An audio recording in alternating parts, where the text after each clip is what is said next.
Hello दोस्तों, कैसे हैं आप सभी। स्वागत है आपका हमारे चैनल पर। आज हम राजस्थान करंट अफेयर की एक बहुत ही महत्वपूर्ण क्लास लेकर आई हूं जो आने वाली परीक्षाओं के लिए काफ़ी उपयोगी साबित होगी।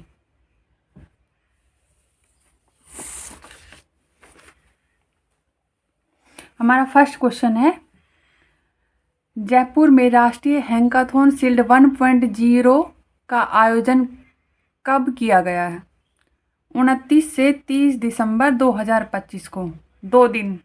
इसका उद्देश्य था हमारा खुफिया और कानून प्रवर्तन एजेंसियों की आधुनिक चुनौतियों के लिए तकनीक आधारित समाधान खोजना है। सेकंड है हमारा,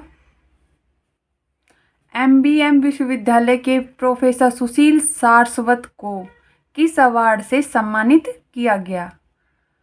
IICHE NRC अवार्ड से सम्मानित किया गया। किसे किया गया? प्रोफेसर सुशील सारस्वत को। थर्ड है हमारा, कायाकल्प प्रोत्साहन योजना 2024-25 के तहत एम्स जोधपुर ने राष्ट्रीय स्तर पर ग्रुप बी श्रेणी में कौन सा स्थान हासिल किया गया? दूसरा किया। कायाकल्प प्रोत्साहन, इसमें अदर क्वेश्चन भी बनते हैं हमारे, जैसे कायाकल्प प्रोत्साहन योजना 2024-25 की है, किसके तहत है? एम्स जोधपुर के। कौन सी श्रेणी में पुरस्कार प्राप्त दिया गया है? ग्रुप बी श्रेणी में।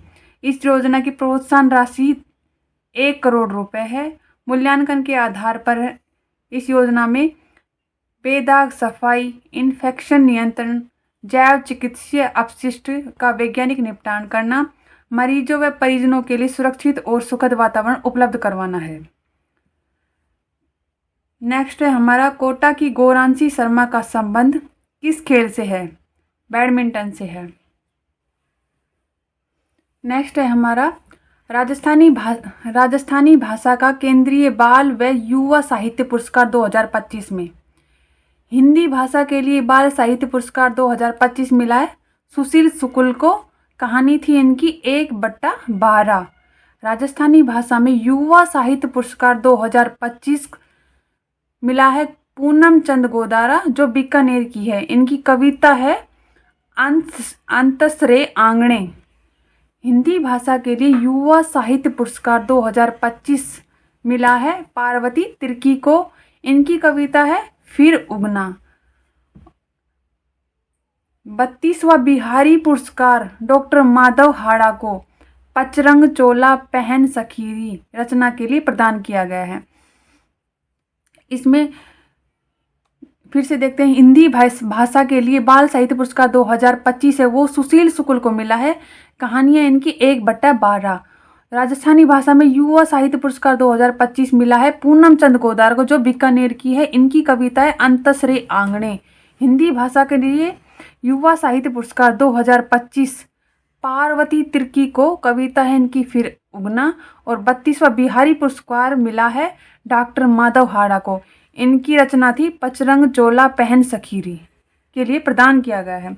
नेक्स्ट है हमारा, राजस्थान को कोऑपरेटिव डेयरी फेडरेशन RCDF को achiever of the year award 2025 की प्राप्त करता है श्रुति भारद्वाज, प्रशासक एवं प्रबंधक संचालक है RCDF की। ऊर्जा मंत्री हीरालाल नागर ने ये अवार्ड प्रदान किया।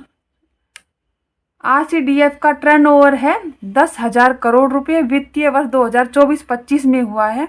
इसका रिकॉर्ड लाभ हुआ है रुपए 400 करोड़ से अधिक। 47 वर्षों में सर्वाधिक रिकॉर्ड लाभ सबसे अधिक प्राप्त हुआ है।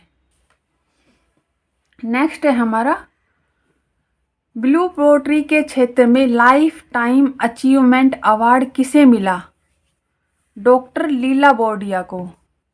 इनमें प्रदाता है कोलकाता में all India pottery manufacturers association द्वारा प्रदान किया गया है। नेक्स्ट है हमारा, राजस्थान के किस थाने को सर्वश्रेष्ठ थाने का पुरस्कार दिया गया है? कोटा के किशोरपुरा थाने को दिया गया है। इसमें क्या हुआ है, राजस्थान के कोटा जिले के किशोरपुरा थाने को प्रदेश का सर्वश्रेष्ठ थाना चुना गया है। साल 2023 में इस थाने में अपराध में 40% की कमी आई थी, इसलिए इस थाने को पुरस्कार प्रदान किया गया है। नेक्स्ट है हमारा राजस्थान वाहन स्क्रैपिंग नीति 2025 में सर्टिफिकेट ऑफ डिपॉजिट के आधार पर नए वाहन की खरीद पर मोटर वाहन कर में कितने प्रतिशत की छूट की गई है? 50% की, अधिकतम 1 लाख रुपए की।